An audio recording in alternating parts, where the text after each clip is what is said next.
India में अब आम लोग सरकार और सिस्टम से सवाल पूछना क्यों बंद कर चुके हैं? क्या हम डेड डेमोक्रेसी हैं या डर लगता है आज सवाल पूछने से? जरा सोचिए, आपने आखिरी बार कब सवाल पूछा था सिस्टम से अपनी बुनियादी जरूरतों के ऊपर?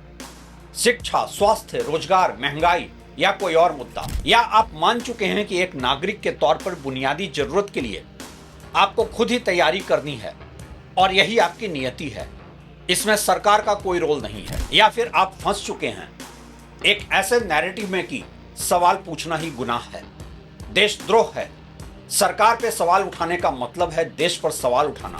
क्या सिस्टम की नाकामी पर सवाल उठाने का मतलब है देश के खिलाफ आवाज उठाना? क्यों न्यू नॉर्मल बनता चला गया है आम नागरिकों की खामोशी, और किस बात का है खौफ आम इंडियंस के जहन में?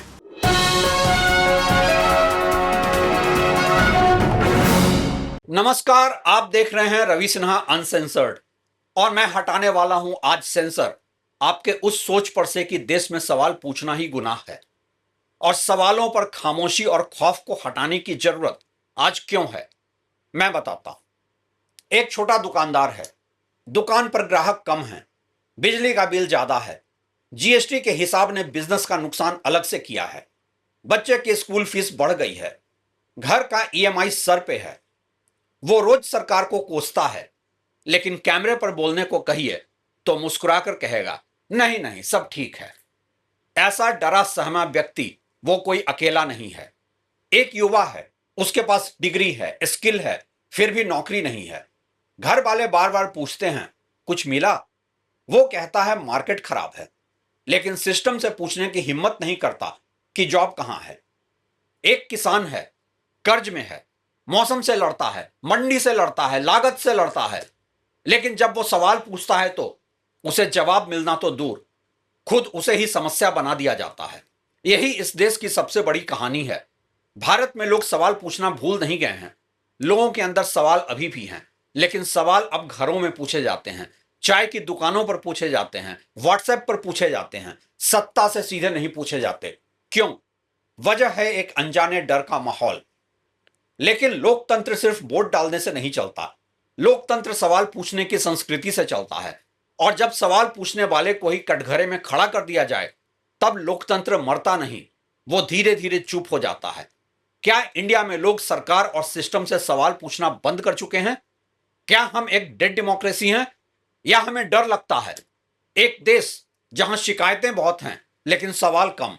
भारत में शायद ही कोई ऐसा घर होगा जहां लोग महंगाई, बेरोजगारी, शिक्षा, स्वास्थ्य, ट्रैफिक, भ्रष्टाचार, टैक्स, रियल एस्टेट या सरकारी सेवाओं को लेकर शिकायत ना करते हों। डिनर टेबल पर शिकायत है, व्हाट्सएप ग्रुप में शिकायत है, ऑफिस के कैंटीन में शिकायत है, चाय की दुकान पर शिकायत है। लेकिन एक अजीब बात है, जितनी शिकायतें हैं उतने सवाल नहीं पूछे जा रहे हैं, और जहां सवाल हैं भी वहां वे अक्सर सही जगह नहीं पहुंचते। हम सरकार से कम आपस में एक दूसरे से ज्यादा लड़ रहे हैं। हम नीति पर कम, पॉलिसी पर कम, पहचान और आइडेंटिटी पर ज्यादा बहस कर रहे हैं। हम परिणामों पर कम, नैरेटिव पर ज्यादा चर्चा कर रहे हैं। यहीं से एक असहज सवाल पैदा होता है, क्यों देश में लोग सरकार और सिस्टम से सवाल पूछना बंद कर चुके हैं? क्या हम डरते हैं? क्या हम थक चुके हैं? क्या हम मट चुके हैं? या फिर लोकतंत्र की आत्मा धीरे धीरे कमजोर हो रही है? लोकतंत्र सिर्फ वोट नहीं, सवाल पूछने की व्यवस्था है। हम लोकतंत्र को अक्सर चुनावों से जोड़कर देखते हैं, लेकिन लोकतंत्र का असली मतलब चुनाव नहीं है। चुनाव तो सिर्फ एक दिन की प्रक्रिया है। लोकतंत्र बाकी 5 साल, 1824 दिनों की व्यवस्था है। लोकतंत्र का मतलब है नागरिक सवाल पूछ सके, मीडिया सत्ता की निगरानी करे, विपक्ष जवाब मांग सके, संस्थाएं निष्पक्ष रहें, नागरिकों को जानकारी मिले, असहमति को देशद्रोह न माना जाए। अगर चुनाव होते रहें लेकिन सवाल पूछना कठिन हो जाए तो लोकतंत्र तकनीकी रूप से जीवित रह सकता है, लेकिन उसकी आत्मा कमजोर होने लगती है। भारतीय समाज में सवाल पूछने की संस्कृति कभी मजबूत हुआ करती थी। आजादी का आंदोलन ही सवालों से शुरू हुआ था। महात्मा गांधी का पूरा आंदोलन सवाल था, भगत सिंह का पूरा लेखन सवाल था, डॉक्टर अंबेडकर का पूरा जीवन सवाल था, जेपी आंदोलन सवाल था, इमरजेंसी के खिलाफ संघर्ष सवाल था, आरटीआई आंदोलन सवाल था, निर्भया आंदोलन सवाल था, अन्ना का सड़क पर उतरकर सरकार पे अनर्गल आरोप लगाना भी सवाल था। यानी भारत की लोकतांत्रिक परंपरा की नींव ही सवालों पर खड़ी हुई थी। फिर ऐसा क्या हुआ कि आज सवाल पूछना असुविधाजनक लगने लगा? सवाल न पूछे जाने का पहला कारण नागरिक से समर्थक बनने का सफर। लोकतंत्र नागरिक चाहता है, राजनीति समर्थक चाहती है। नागरिक सवाल पूछता है, समर्थक बचाव करता है। नागरिक कहता है यह नीति गलत है, समर्थक कहता है लेकिन दूसरी पार्टी इससे भी खराब थी। नागरिक पूछता है रोजगार कहां है, समर्थक जवाब देता है पहले किसने रोजगार दिया था। नागरिक पूछता है स्वास्थ्य सेवाएं कमजोर क्यों है, समर्थक जवाब देता है विदेशों में भी समस्या है। यही लोकतंत्र कमजोर होता है, क्योंकि सत्ता को सबसे ज्यादा डर विपक्ष से नहीं लगता, सत्ता को सबसे ज्यादा डर स्वतंत्र नागरिक से लगता है। सवाल पूछना देशद्रोह क्यों बना दिया गया? आज कोई बेरोजगारी पर सवाल पूछे तो जवाब आता है तुम्हारे अंदर स्किल क्यों नहीं है। कोई महंगाई पर सवाल पूछे तो कहा जाता है लाइफस्टाइल बदलो, तुम खर्च बहुत करते हो।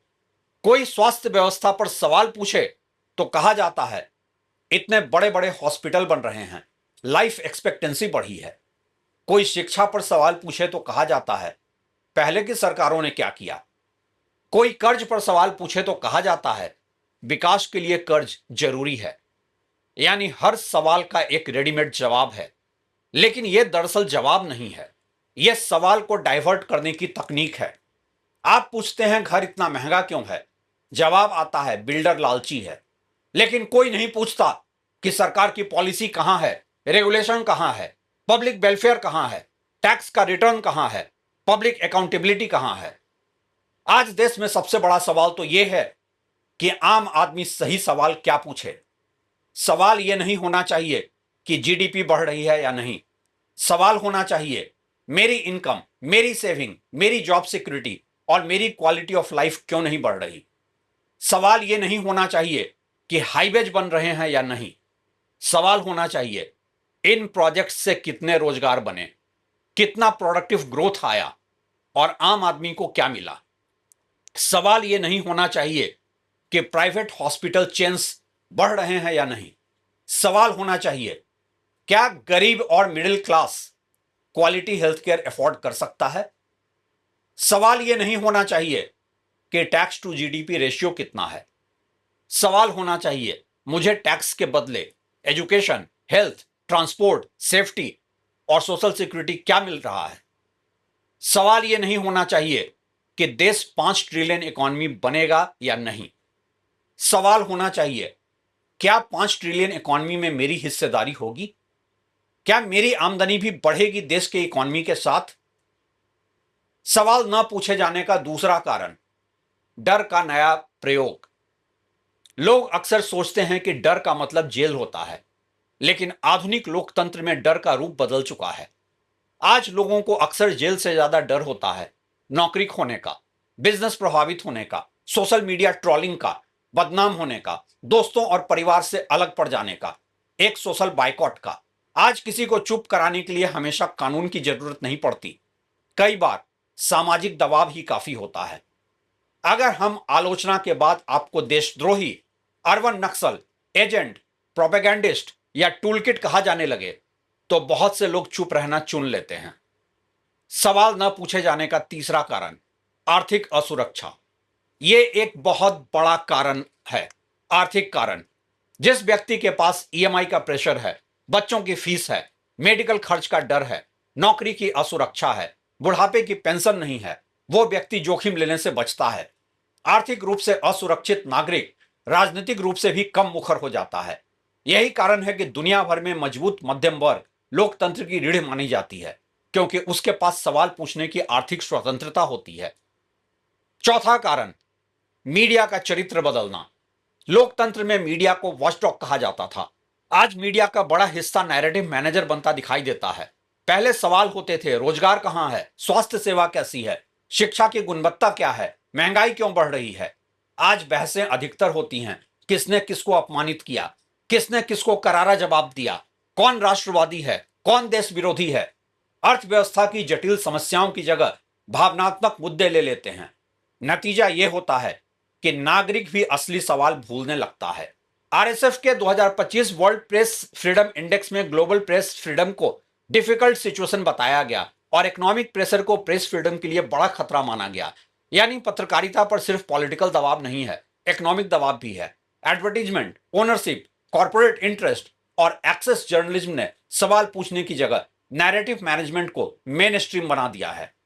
अब स्टूडियो में सवाल होता है, कौन देश के विकास से जलता है? और जब मीडिया सवाल बदल देता है तो जनता भी अपने सवाल भूलने लगती है। सवाल न पूछे जाने का पांचवा कारण सूचना की कमी नहीं, सूचना की अधिकता है। पहले जानकारी कम थी, आज जानकारी बहुत ज्यादा है। इतनी ज्यादा कि सच पहचानना मुश्किल हो गया है। हर घटना पर एक नैरेटिव, दूसरा नैरेटिव, तीसरा नैरेटिव, चौथा नैरेटिव। लोग थक जाते हैं। इसे इंफॉर्मेशन फेटिक कहते हैं। जब हर मुद्दा राजनीतिक युद्ध बन जाए तो लोग अंततः सोचते हैं, मुझे क्या करना है, जो हो रहा है होने दो। यही लोकतंत्र के लिए सबसे खतरनाक मानसिकता है। क्या भारत के लोग सचमुच सवाल पूछना भूल गए हैं? नहीं, भारत के लोग सवाल पूछना नहीं भूले। भारत के लोग निराश हुए हैं। उन्हें लगता है जवाब नहीं मिलेगा, कुछ बदलेगा ही नहीं, मेरी आवाज से फर्क नहीं पड़ेगा। यानी समस्या सवालों की कमी नहीं है, समस्या उम्मीद की कमी है। और जब उम्मीद खत्म होने लगती है तब लोकतंत्र कमजोर होने लगता है। सबसे खतरनाक चीज सवालों का गलत दिशा में जाना। आज बहुत से लोग सवाल पूछते हैं लेकिन सवालों का संदर्भ ही गलत होता है। सवाल बीमार पर होती है, न कि असली वजह बीमारी पर। उदाहरण के तौर पर युवा पूछता है रिजर्वेशन क्यों है, लेकिन वो ये नहीं पूछता सरकारी नौकरियां कुल कितनी हैं। नागरिक पूछता है टैक्स बहुत ज्यादा क्यों है, लेकिन नहीं पूछता टैक्स के बदले मुझे क्या मिल रहा है। लोग पूछते हैं बिल्डर इतना पावरफुल क्यों है, लेकिन ये नहीं पूछते अफोर्डेबल हाउसिंग पॉलिसी कहां है। लोग पूछते हैं स्किल गैप क्यों है, लेकिन नहीं पूछते शिक्षा और स्किल डेवलपमेंट पर देश में खर्च कितना हो रहा है। यानी अक्सर असली समस्या नहीं, उसका लक्षण बहस का विषय बन जाता है। डेड डेमोक्रेसी की असली पहचान क्या होती है? डेड डेमोक्रेसी वो नहीं जहां चुनाव ना हो। डेड डेमोक्रेसी वो है जहां लोग वोट दें लेकिन सवाल ना पूछें। मीडिया हो लेकिन जवाबदेही ना हो। संसद हो लेकिन बहस ना हो। टैक्स हो लेकिन पारदर्शिता ना हो। नागरिक हो लेकिन नागरिकता ना हो। जहां अदालत हो लेकिन न्याय आम आदमी की पहुंच से दूर हो। जहां जनता टैक्स दे लेकिन रिटर्न ऑन टैक्स न पूछे। जहां पैट्रियोटिज्म का मतलब सत्ता की सहमति मान लिया जाए। भारत अभी वहां पूरी तरह तो नहीं पहुंचा है, लेकिन खतरा इसी दिशा का है। इसे डेड बनाने की कोशिशें जरूर चल रही हैं और सबसे बड़ा हथियार है सिटीजन को क्वेश्चनर से फॉलोअर बना देना। भारत में डेमोक्रेसी डेड अभी नहीं हुई है, लेकिन डेमोक्रेसी की आत्मा तो कमजोर हुई है। चुनाव हो रहे हैं, पार्टियां हैं, विपक्ष है, मीडिया है, अदालतें हैं, संसद है, लेकिन सवाल यह है, क्या ये सारे संस्थान आम आदमी के सवालों को ताकत दे रहे हैं या सवालों को मैनेज कर रहे हैं? एक लोकतंत्र की मौत टैंकों से नहीं, चुप्पी से होती है। इतिहास बताता है कि लोकतंत्र अक्सर एक दिन में नहीं मरते, वे धीरे धीरे कमजोर होते हैं।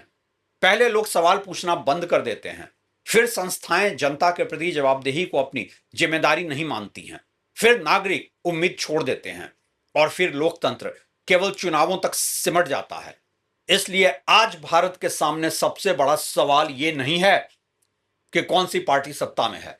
सबसे बड़ा सवाल यह है, क्या भारतीय नागरिक अभी भी इतना आत्मविश्वास रखता है कि वो सत्ता से सवाल पूछ सके? क्योंकि लोकतंत्र की असली ताकत सरकार नहीं होती। लोकतंत्र की असली ताकत वो नागरिक होता है जो कह सके, मैंने आपको वोट दिया है, टैक्स दिया है, विश्वास दिया है, अब आप मेरे सवालों का जवाब भी दीजिए। जिस दिन ये आवाज कमजोर पड़ जाती है, उसी दिन लोकतंत्र की असली समस्या शुरू हो जाती है। फ्रीडम हाउस ने भारत को 2025-26 में पार्टली फ्री बताया है और कहा है कि भारत में अभिव्यक्ति की स्वतंत्रता संवैधानिक रूप से मौजूद है, लेकिन जर्नलिस्ट, एनजीओज और क्रिटिक्स पर बहुत दबाव बढ़ा है। वीडेम जैसी डेमोक्रेसी रिसर्च संस्था भी डेमोक्रेसी को सिर्फ चुनाव से नहीं बल्कि लिबरल, पार्टिसिपेटरी, डेलिब्रेटिव और इगलिटेरियन प्रिंसिपल से मापती है। यानी असली लोकतंत्र में सिर्फ वोट नहीं, डिबेट, डिसेंट, पार्टिसिपेशन और इक्वल राइट्स भी जरूरी हैं। इसलिए असली सवाल ये नहीं है कि देश में चुनाव हो रहे हैं या नहीं। असली सवाल है, क्या आम नागरिक बिना डर, बिना ट्रोलिंग, बिना बदनाम हुए सत्ता से सवाल पूछ सकता है? आम नागरिकों के जहन में डर से बड़ा सवाल होना चाहिए। भारत की डेमोक्रेसी को बचाने के लिए किसी रिवॉल्यूशन की जरूरत नहीं है। सबसे पहले जरूरत है सही सवाल पूछने की, क्योंकि सत्ता की सबसे बड़ी सुविधा यह नहीं है कि लोग उसकी तारीफ करें। सत्ता की सबसे बड़ी सुविधा यह है कि लोग उससे सवाल पूछना बंद कर दें। और जब एक देश में सवाल पूछना रिस्की लगे, जब नागरिक चुप रहना सेफ समझे, जब मीडिया सवाल पूछने वाले को ही कटघरे में खड़ा करे, जब पब्लिक वेलफेयर की जगह पब्लिक रिलेशंस आ जाए, तब डेमोक्रेसी खत्म नहीं होती, वो धीरे धीरे खोखली हो जाती है। भारत डेड डेमोक्रेसी नहीं है, लेकिन अगर सिटीजन सवाल पूछना छोड़ देंगे तो डेमोक्रेसी सिर्फ एक इवेंट बनकर रह जाएगी, जहां हर 5 साल में वोट डालने का इवेंट होगा। लोकतंत्र को जिंदा रखना है तो याद रखिए, सवाल पूछना विरोध नहीं है, सवाल पूछना नागरिकता है। और सत्ता से सवाल पूछना देशद्रोह नहीं, लोकतंत्र की सबसे बुनियादी जिम्मेदारी है। क्या आप मानते भी हैं इसे जिम्मेदारी, या डरते हैं? इसका जवाब आपको मुझे नहीं, खुद को देना होगा। शुक्रिया।